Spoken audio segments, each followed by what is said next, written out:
Today we're going to be taking a look at the best hitch options for your 2014 Ford Fusion. Up top here we're going to have a Curt, which is going to be a Class II hitch, and then right below that we're going to have a Draw-Tite, which is going to be a Class I. So just looking at our hitches, you can see how differently they're designed.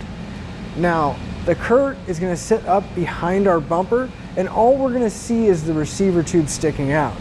Whereas with the Draw-Tite, that cross tube is going to be visible, sitting right below our bumper. Now, since the Curt is going to sit up behind the bumper, it is going to provide us with a little bit better ground clearance. Not by a whole lot, maybe about a ½ an inch or so, but with our Fusion already sitting so low to the ground, we can use as much as we can get when it comes to ground clearance. Now, the Draw-Tite receiver tube is going to stick out just a little bit more than our Curt does. They're both going to be behind our bumper, so we're not going to have to worry about hitting our leg when we're walking behind our Fusion, but the Draw-Tite is going to be out maybe about an inch farther, which when we're looking at folding accessories, that is going to come in handy to make sure that we have that adequate clearance between the accessory and we don't make contact with the bumper. When it comes to weight ratings, they are going to have a significant difference. Because our Draw-Tite is a Class I hitch, it's going to have a 200-pound tongue weight, which is the maximum downward force of the receiver tube, along with the 2,000-pound gross trailer weight rating. And that's the amount it can pull, including the trailer and everything we have loaded on it. Now, our Curt is going to bump up because it is a Class II hitch, so it's going to have 350 pounds of tongue weight, along with 3,500 pounds of gross trailer weight rating. Now, you should always double check your Fusion's owner's manual and make sure you don't exceed the manufacturer's recommended weight. Now, one thing to note with the Curt, the manufacturer does recommend to use a stabilization strap anytime you're towing any non-trailer loads or any loads that aren't supported by tires like a bike rack or a cargo carrier. As far as the installation goes, both of our hitches are going to mount exactly the same. We're going to use some pre-existing holes in the frame, and we're just going to have to put some hardware in to mount it up. And there's also a panel underneath our vehicle that's in between our bumper and the muffler itself that'll have to be removed in order to get our hitches in.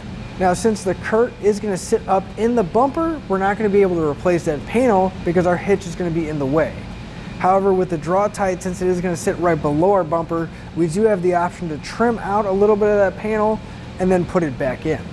Now, for the similarities of our hitches, they're both going to offer us that 1¼ by 1¼ receiver tube opening, but as you can see, our Curt's going to have that nice reinforced collar, just adding to the finished look of it. And when it comes to mounting any of our accessories, it's going to be through the hitch pin hole here on the side, and both of our hitches are going to accept a ½ pin and clip. Now, if you need to pick up a pin and clip, you can pick one up here at Etrailer.com using part number PC2.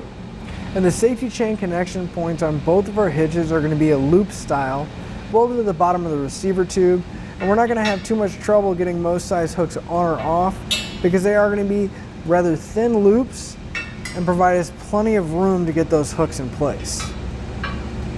So to sum everything up, if appearance is your main concern, I would definitely go with our Curt because it is going to sit up behind the bumper and all we're going to see is that receiver tube sticking out. Now, if clearance is a major concern of yours, it's really going to be a draw between the two. Our Curt's going to provide us better ground clearance, but our Draw-Tite is going to give us better clearance for those folding accessories to get in between our bumper. Now, as far as weight ratings go, the Curt definitely here is going to take it because of that increased tongue weight and gross trailer weight rating. If it were me looking for a hitch for my Fusion, I would definitely go with the Curt. I just like the overall looks of it and the fact that the cross tube is hidden and all I see is the receiver tube sticking out, and the added bonus of the fact that it has a higher weight rating, so I know it's going to be a lot stronger. And that'll finish up the look at the best hitch options for your Ford Fusion.